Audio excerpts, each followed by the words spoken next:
before I get started, got some treats to pass out. Full disclosure, they contain gluten, dairy, and crickets. What? It's powdered cricket protein. Alright, so, has anyone here eaten insects? A few. Alright, well that's actually a trick question because you all have. Whether you meant to or not.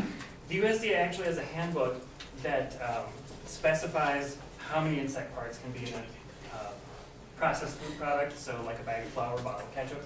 To Westerners like us, this can be kind of shocking, but it really shouldn't be. Insects are a common everyday food item for millions of people around the world. The consumption of insects is known as entomophagy. And today I'm going to make the case that we should be intentionally including insects in our diets for a variety of reasons: ecological, social, and economic. So first of all, insect protein is more efficient.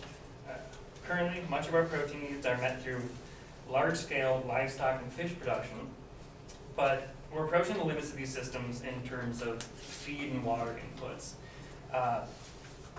Any increase in livestock production is going to require cutting down more trees, plowing more land, and putting more land under cultivation, which will either reduce the amount of land we can grow food directly for humans on, or will reduce habitat that's available for wildlife.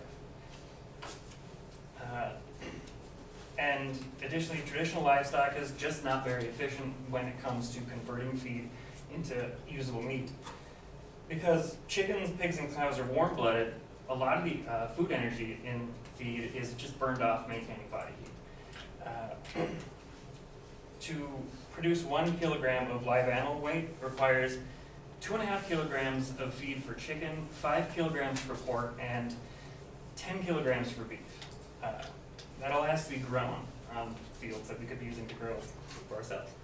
And on top of that, only 45 to 60% of these animals is actually usable edible meat. And this further reduces feed efficiency. Insects are a lot better converting feed to protein, partly because they're cold-blooded. 1 kilogram of crickets requires as little as 1.7 kilograms of feed to produce. And a full 80% of that weight is actually edible and usable. This makes crickets twice as efficient as chickens, 4 times as efficient as pigs, and 12 times more efficient than cattle. So the excellent efficiency of insects means that not only can they increase sustainability of our Western food systems, but they make them a great option for smallholders and subsistence farmers around the world. Insects can actually increase global food security. The efficiency of insects could enable people in regions with shortages of food, water, and other resources to meet their protein needs while increasing the amount of cropland free for just directly growing food. And this would result in a net gain of food produced for these regions. The United Nations has identified over 1,900 species, and there's probably a lot more because there's literally billions of species of insects. These are just the ones we've tried. Known to be edible, and this is likely to be a viable species for any given region. Up to 2 billion people already include seasonally gathered wild insects in their diets. So for regions where entomophagy is already common, barriers to raising insects as food are relatively low, because people are not going to be opposed to it. In these regions, developing production systems scaled to the local conditions could provide new sources of income, as well as a more reliable protein source, which would boost the local economy and nutrition. And so this brings me to my final argument for entomophagy. Insects taste good. I've eaten quite a few insects myself, and I can tell you from personal experience that roasted grasshoppers taste a lot like sunflower seeds.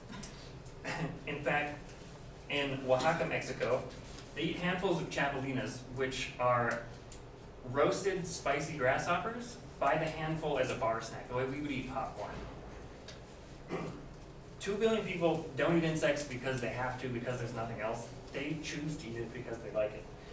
From crunchy wasp fried rice in Japan to caterpillar jerky in Central Africa, people seek out and consume insects for the culinary pleasure they provide. I can see that some of you don't believe me. So hopefully I've done a little bit to change your perceptions about insects. I realize that making entomophagy mainstream in the West is going to take a pretty big cultural shift. But as you can see, there's some pretty compelling environmental and social reasons to make the jump. So whether you do it for conservation, for food security, or just to be adventurous, I encourage you to give entomophagy a try. And there's probably some cookies left if you passed on the first round. Thank you. First, super